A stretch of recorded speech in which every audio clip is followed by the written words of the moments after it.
കൊല്ലത്തെ സംബന്ധിച്ച് ഞങ്ങളൊക്കെ SFIയുടെ രാഷ്ട്രീയ വിദ്യാർത്ഥി സംഘടനാ പ്രവർത്തനം തുടങ്ങുന്ന സമയത്ത് നമ്മൾ വളരെ ബഹുമാനത്തോടു കൂടി കാണുന്ന നേതാവാണ്.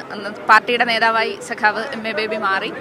സ്കൂൾ വിദ്യാർത്ഥി കാലം തൊട്ടേ സഖാവിൻ്റെ എനിക്ക് ബേബിസാനെ ആദ്യം ഞാൻ കാണുന്നത് കൊല്ലത്ത് പാർട്ടി സംസ്ഥാന സമ്മേളനം നടന്നപ്പോൾ അന്ന് ഹർകിഷൻ സിംഗ് സുർജിത്തിൻ്റെ പ്രസംഗം അദ്ദേഹം മലയാളത്തിലേക്ക് തർജിമ ചെയ്യുന്നുണ്ട്. അന്ന് ഞാനും അച്ഛനും അമ്മയും കൂടെ ആ സമ്മേളനം കാണാൻ കാഴ്ചക്കാരായി പോയി. അന്ന് മനോഹരമായി സുർജിത് സിംഗിന്റെ പ്രസംഗം ഒരു പ്രസംഗം ഈ പിന്നീട് പ്രസംഗിക്കുന്നതിന് ഒരു എന്താ പറയാ നമുക്കൊരു പോസിറ്റീവ് എനർജി ആയിട്ടുണ്ടോ? അതെ, മലയാളത്തിലേക്ക് അദ്ദേഹം ഇംഗ്ലീഷ് പ്രസംഗം തർജിമ ചെയ്യുന്നത് വളരെ അത്ഭുതത്തോടും ആകാംക്ഷയോടും കൂടി നോക്കി നിന്നിട്ടുണ്ട്. പിന്നീടാണ് ഞാൻ SFI വരുന്ന സമയത്താണ് ബേബിസാനെയും ബെറ്റി ചേച്ചിയെല്ലാം കൂടുതൽ അടുത്തറിയുന്നത്. ബേബിസാനെ സംബന്ധിച്ച് സ്വന്തമായ ഒരു വീട് വേണ്ട എന്നത് അദ്ദേഹത്തിന്റെ ഒരു തീരുമാനമാണ്. അദ്ദേഹം വ്യക്തിപരമായ സ്വത്ത് സമ്പാദനം അല്ലെങ്കിൽ ഒരു വീട് പോലും സ്വന്തമായി വേണ്ട എന്ന തീരുമാനമെടുത്തു.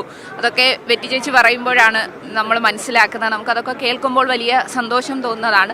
പിന്നെ വിദ്യാഭ്യാസ മന്ത്രി ആയിരിക്കുന്ന സമയത്ത് അദ്ദേഹത്തിൻ്റെ പ്രവർത്തനങ്ങൾ കുണ്ട്രയുടെ MLA ആയി 2 തവണ പ്രവർത്തിക്കുന്നു. അപ്പം അങ്ങനെയെല്ലാം നോക്കിയാൽ അതോടൊപ്പം പുതിയ തലമുറയിലെ വിദ്യാർത്ഥികളോട് പ്രത്യേകിച്ചും SFI പ്രവർത്തകരോടെല്ലാം വലിയ സ്നേഹവും ഇഷ്ടവും.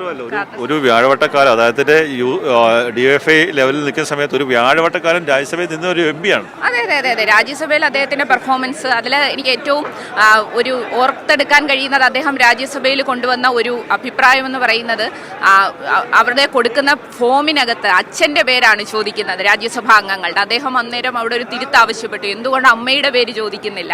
അത് പിന്നീട് അംഗീകരിക്കപ്പെട്ടു എന്നുള്ളതാണ്. അപ്പോൾ അത്തരം സ്ത്രീപക്ഷ നിലപാടെടുക്കുന്ന കാര്യത്തിൽ അതോടൊപ്പം തന്നെ രാജ്യത്തെ ഇടതുപക്ഷ പാർട്ടികളുടെ എല്ലാം ഒരു ഐക്യം ആവശ്യമായി വരുന്ന ഫ്യൂഡൽ അല്ലെങ്കിൽ നാം കാണുന്ന ഈ പുതിയ കാലത്തെ ഫാസിസ്റ്റ് സമീപനങ്ങൾക്കെതിരെയുള്ള ശക്തമായ ഒരു രാഷ്ട്രീയ നിലപാട് CPIM കൈക്കൊള്ളുന്ന ഒരു കാലത്ത് അദ്ദേഹം ജനറൽ സെക്രട്ടറിയായി വരുന്നു എന്നുള്ളത് നമുക്കെല്ലാം ആവേശം നൽകുന്നതാണ്.